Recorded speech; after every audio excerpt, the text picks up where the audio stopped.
Guess what, guys? There's so much to talk about. The social media world is buzzing, and there's only one person I know for sure that has all the latest details on trending issues on the social media world. She's no other person than Deborah Eze, who popularly known as Debbie the baddest producer. Amen. All right, Debbie. Good morning, Debbie. It's good to have you on the show. Good morning. I used to think Uche, did this better than anybody, but I must say, Really? You really surpassed her. Wow. Oh, I'm shy. That's an accolade for me. I deserve it. Thank Yes, you. you Thank do. you, Debbie. You look amazing. Thank you. Thank you very I much. love the glasses. Okay. I love the lipstick. If I have the right to comment on Yes, you that. do, And even please. the hair. What's this called? Well, it was an inspiration from God. Amen. I sat down. No, everything I do is an inspiration from God. Hallelujah. But let's not get into that. This is just an overflowing of yesterday's service into the show this morning, so it's fine. When you see people that go to church, this is how you know.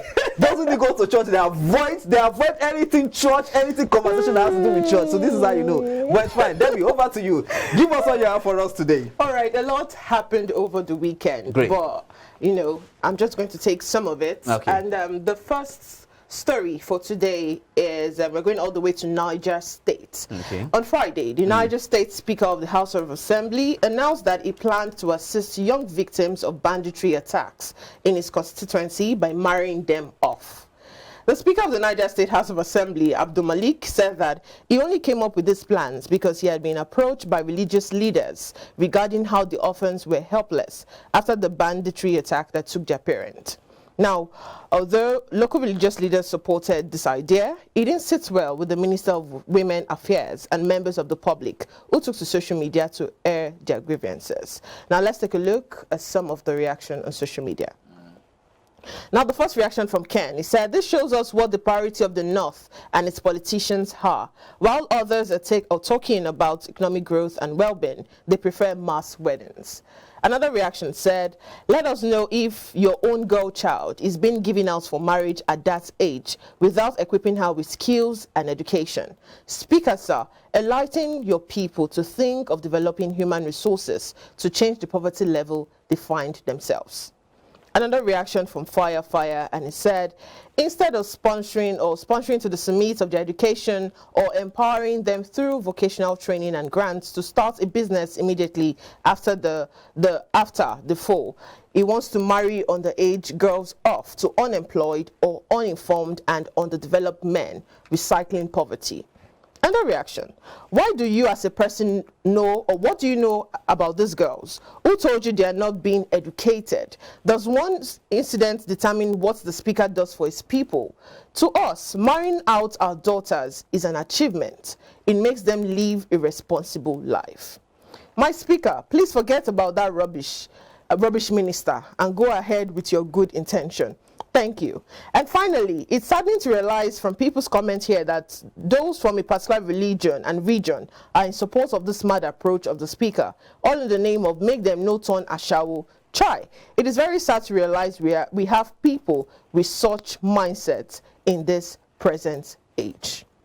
Blessed, how do you react to this? Debbie, you see, when you were reading, I was asking myself, hope I'm not going to say anything about this. Because the truth is, there are different sides to this story, okay? And we just talked about tradition and culture in our conversation segment of the program. But let's tell ourselves the truth, and let's call a spade by its name. In the northern region of this country, they don't see anything wrong in young ladies getting married early. Whether you're marrying them off or you are doing it with the consent of their parents. So they don't see anything wrong with marrying off a young lady that is up to marriageable age, according to them. However, I can understand the perspective of some of the some Nigerians who are actually commenting on this situation, because the truth is, in the 21st century, where education is now becoming a priority, in the 21st century when human capacity development is now becoming a priority, in the 21st century when we're not giving more attention to women to own their space and have a voice from themselves, marrying off young girls because they are orphans shouldn't be the best thing to do. the lawmaker representing that constituency, what you should be thinking of is development comes with education. Of course. Development comes with human capacity development. Okay, so if you really want the best for these guys, keep them in school. Right. Take them off the street. And I can understand some people are concerned about them not going to prostitution or not even becoming a nuisance to the society. But then again, if the men that are going to be getting these ladies are well to do, my dear, they're not well to do, because now Debbie wait, actually the one who pay the bride price. Yes, but wait. You know, in a way, some people see marriage as a poverty alleviation scheme. That's if you're marrying into money now. That's why I said. That's why I said if the person or the persons that the speaker is marrying these guys to, they are well to do financially to take care of them. The men. Oh, well and good. Right. And it's actually very sad, because this happened the week where we're actually, you know, like what informed our topic today, yes, where we're actually, you know, complaining about, or we lend our voice about a father who was posting indecent pictures of his toddler, of his 4-year-old daughter, because of social media content. It's just crazy that we have people, you know, my opinion, we have people, you know, in place of power, not thinking in a different direction, but rather in a backward direction. If the people you're governing or leading, you know, are backward, you as a leader, it is your responsibility to actually, you know what, bring them to the light. Man, woman, this is how it is. This is how it is. People no longer, you know, get married to women. Let us put these children in schools. Let us empower them. Let them be useful as women. But you know, before as of this morning, I heard that he actually, you know, he cancelled the plan, because so everybody came at him. But before he cancelled the plan, he still made another video justifying his action. That you can't tell me what to do. We're supposed to marry them off. It's now tradition and culture to actually, you know, marry off women when they've actually gotten to a certain age. And mind you, these girls are not of marriageable age. You get what I'm saying? So now I understand the outcry from the minister. It's, for me, if we have a speaker that is actually this backward, what you expect from the people is actually leading, and we can actually do better. Because when I saw it, my head did go down. Like, I understand. What is going on? You are one of the biggest advocates for women in the company, and I can understand. The world would be a better place if, you know, women are. If you empower women, that's just the word. It will be a better place. Now, look at from statistics, households that actually, you know, are scaling through the whole hardship in the country are people who actually come together, man and woman, husband and wife that come together and, you know, push it. Look at household where it's only the man pushing it. Go and check how it is. If you don't empower a woman, how do you expect that to be useful to the society? Very true. Very true. She's become a nuisance. Of course. Of course, that's so. Let's move on to the next story. Now, this one is actually very, very controversial. In a candid sermon that stirred controversy and sparked intense debate, Pastor Femi Emmanuel has issued a stark warning to Nigerians contemplating immigration, cautioning that they and their descendants will face regrettable consequences if they choose to relocate from Nigeria in pursuit of perceived greener pasture elsewhere. Pastor Emmanuel minds no word as he addressed congregants, urging them to reconsider any plans of leaving the country in search of better opportunities abroad, trend popularly known as Japa. Emphasizing the gravity of his admonition, Pastor Emmanuel invoked strong language, stating, "You and your generation will regret it if individuals opt to depart Nigeria in pursuit of a purportedly brighter future elsewhere." Now, this has caused a strong reaction among netizens. Now let's take a look at some of the reaction. Great. Now the first reaction from Olamileko, and he said, "Japa is a personal choice that has no consequences. If you're going for the right reasons, don't let anyone gaslight you. There's no regret in seeking greener pasture."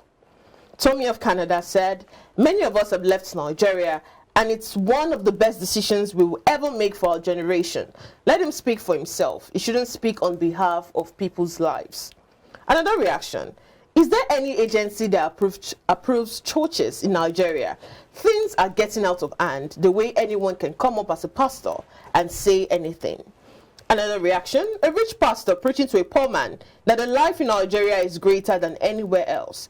How quickly can we forget that wealth is measured by accessibility to basic human needs? A rich man that's queuing at a filling station for 10 hours to get fuel, and power is AC for 3 hours.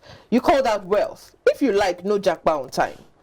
The final reaction, we know is protecting his source of livelihood. If all his church members jackpot, who will be paying offering to him to maintain his lifestyle? Do the math. How do you, I saw the way you did. So how do you react? Debbie, I just want to be clownish for a second here. Pastor, just deeply.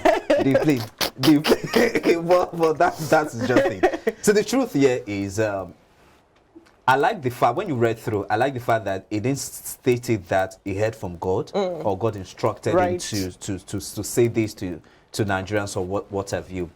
These are just his personal opinion, and every Nigerian have the right, whether or not to stick to it or not. As far as I'm concerned, if I have what it takes to leave this country, this moment that I speak to you, Debbie, the next time you're seeing me will be from the abroad. You don't want to stay and change. Let my generation regret it. In fact, we regret it from now. We regret it. From now, we regret it. You are the leader of tomorrow. You will lead from abroad. How many of our politician children are leading this country now? How many of them?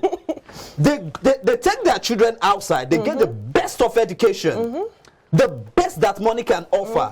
They get the exposure and everything. And then they come here. What do they even come here to do? Most of the time you hear them, oh, I'm going on vacation. Oh, I'm sick. I want to go for treatment abroad. Everything is on the abroad. And then someone is telling me, my generation, they start to regret it now. Look at it now. The last reaction said, if everyone in the church jackpot, we pastor see David, do you know the trends? Do you know the trend going on in the church now? It's just that I choose not to see it, and I'm happy you're bringing it up now. If you look at the trend going on in churches now, see, I have no disrespect to the Christian religion, but I hold firmly to the view that church is a business. Of course. Yeah. Of course. If you look at the trend going on now, most pastors now are taking their programs now to the UK. Yes, now. Most of the Nigerians, God bless you, that's what we're talking. Let him take his pulpit to the UK. Let him start organizing international crusade and programs. But is it wrong? Most Nigerians, most pastors now are looking at where Nigerians are in the abroad, where they have large numbers of Nigerians in the abroad, and that is where they're having their crusade. The UK, because Nigerians have this religious mentality. Oh, Pastor SYG is coming, we'll be there. What God cannot do does not exist. He starts from Nigeria, he continues abroad, and then the same money that they refuse to collect here, they collect it over there, and this one is coming and telling me, oh, Father Lord, Debbie. See, it's hot. If it burns my chest, I will not talk again. See, Oga, step up your ministry. See, at the end of, like you said, it's a business. Yes, it is. And now, so for your business to move, you have to sit down and come up. Diversify. You have to sit down and come up with ways and plans on how you can make more money. Of course. So, but not with this statement. Of course, no, David, not with this statement. Oga, diversify. People are expanding their business. Right. Dangote is expanding here and there. Yes. Your ministry can go far. Yes. Take one member of your church and start up UK brand. Expanding. Yes. I have a friend who just started comedy which day. Okay. I was surprised when he said I'm Dr. Aretele in UK, and I'm like, you get it? What is going on? So yes, it's if everyone japa, how will our pastor eat? You know. How will they eat? So I feel it's pain. I feel where it's coming from. They offer from 1 million to 200,000. Do you understand? In this economy, what does 200,000 do for a whole pastor? Let him conduct deliverance. All right. Yeah. Let's move on to the next story. Okay. Now, this is actually very funny. Yeah. A lady laments after a plumber charged her 12,000 naira to buy materials, which later discovered to be 450 naira. And so she tweeted this. The tweet reads, "A plumber came to fix my kitchen sink yesterday and he told me the pipes is 12,000 naira. After everything, I went to the kitchen and saw the pipes and I started doubting the price. Fast forward to this morning, when I went out, I branched at a plumbing store to price it. Guess how much I saw it? 4,500 naira. My head has been spinning since, because how can you have the old 7,500 naira to eat or more. Now, people reacted, and the first person said, any business you're doing and you're not making profits, you will probably end up with 0 accounts. Maybe a capacity worth more than 4,500, and the plumber didn't know how to ask for some additional amount, so he chooses to rehab her instead, or rob. Another reaction: the remaining money is for the experience on the job. You don't need to be bitter about that. She probably does that at a place of work also. Another reaction: that's how and what people survive, so don't be surprised. Only if you have someone who is selling what you want to change in your car or your house, then you're gonna call for price before giving the money to the man who wants to repair it for you. And finally, plumbers have special anointing for cheating. It is always difficult to interpret their quotation. At the end, all you can is review is the labor. How do you react to this? But you know why I'm laughing? Because I can relate with the last statement. Okay. Okay, and I'll share personal experience with you. First and foremost, I've come to understand that artisans in this country, they are not always truthful. Right. They lack integrity. Let's be honest with ourselves here. They will want to cheat you and cheat you and cheat you without coming out right. And sometimes, some of these guys will just size you up. Maybe it makes sense. So if I tell her that this job is 2,000 naira, I won't make more. I won't make more profit from it. So if I tell you that this job is 50,000 naira, then you make more profit from it. Now let me share personal experience with you. So my gen at home was 40. Then the starter was giving me problem. So I had this Ifeanyi guy. I'm not trying to cast aspersion on any tribe here, but this is just my personal experience. So I have this Ifeanyi guy that fixes my gen for me every time I had issues with the gen. Then I called him, I said, Ifeanyi, this is my problem. What would you do? Ifeanyi told me that the starter goes for 5,000 naira. Baby, I'm going somewhere. Then I said, Ifeanyi, I don't have that money now. Is there anything you can do about it? Ifeanyi was like, okay, now that's the last price. And I said, okay, no problem. When I have money, I'll call you. So in the course of that same week, something happened to my gen. The pipe that connects the fuel from the tank to, I think, the carburetor or so, got faulty. So I was like, I can do this thing myself. So I went out, I asked for the price of I fixed it before. The guy that fixed it for me collected 1,000 naira for the pipe. Whereas I bought this pipe for 400 naira. I'm going somewhere. While I was at the shop, I saw that the man that sold that pipe for me sells the generator starter. And I asked for the price. The man said there's one of 3,000 and there's another one of 3,500. Remember, in fact, you told me it was 5,000 naira, Debbie. I'm still going somewhere. Then I said, okay, I want to buy this thing, but before I buy it, I need someone that will be able to fix it. I asked the man, do you know someone? He said, yes. He gave me the contact of someone. I am an engineer. The guy came over to my place, saw the gen. I was like, okay, I get starter. I'll show you go buy. I was like, is it original? I said, yes. I asked him of the price. He said 2,000 naira. I said, are you sure it's original? I said, okay, now follow come. Then he brought the starter. Debbie, I'm still using that starter of 2,000 naira on my gen today. How will if I make money on my gen today? And that's why I keep saying that these artisans, I'm sorry to say, only anyone. Wait.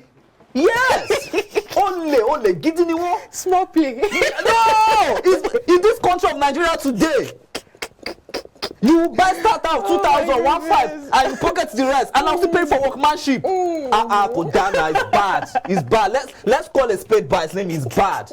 In this same country. So these guys, they have this anointing for cheating, and they will just size you up, and you will never understand that quotation. They will just keep calling what those. And see, this has even made me to be more being handful in my house. But something happened recently, which I just bow. So the handle in my entrance door got spoiled. So I felt, okay, if I can fix the gen, I can do this one. So I went out and I got it. But babe, I tried it, but I didn't get it. So of course I want to come and fix it, but I think they won't really charge me much on that. I think the solution to this thing is, by the time when they give you quotation, carry the quotation to the market.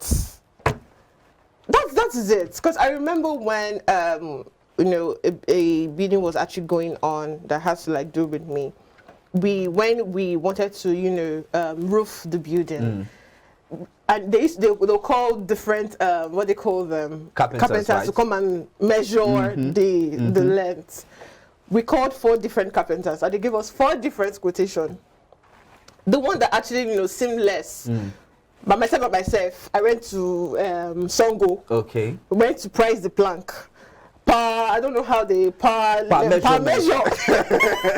This man was getting 5,000 naira per, because they sell per plank. Okay. Per plank. And in my head, I'm like, okay, you wish to go and buy zinc now. Roof, I be zinc. Anyone, just call it. You wish to buy the same thing. You're calling 1 point something. You get to the place, you find out that it's 900, 800,000. Imagine. So I think it's a thing. Like this, one of the reactions said, you are paying for the knowledge. Which knowledge? So if you cannot take the quotation yourself to wherever you get the material, pay for their knowledge. Because thinking about it, Debbie, it's fine if you pay for their knowledge, but it should not cost me an arm and a leg. Well, I'm not the one that pay for your freedom. I know. I'm not the one that pay for your just have a conscience. I understand that. I'm not the one that pay for it. But don't come and cut my head off because of pay you want to. Come on, you guys should just be nice. We're facing the hardship in the economy, and please be lenient. Right. Please. Thank you. Anyway, so that's all the story. But before we go, I would like to, drop a question for the week so we can, have reactions from people. Then Monday we get to talk about it. Okay. So over the weekend, a story broke, a very sad story. Now a lady came out and she made a thread. Now, in this thread, she actually said she was crying out to netizens that her husband has refused to sign for her to get a cesarean operation done, and she was in labor. Now, she cited different examples as at where people gave money, to the sent money to the husband so that she can have the CS done. Then he spent the money and waited till when she was in labor, and now she's crying out for Nigerians to actually save her and our born child, which has actually formed my question for the week. Now, does a man, and when I mean man, a husband, does he have a right to, decide if his wife gets cesarean operation done when she's in labor?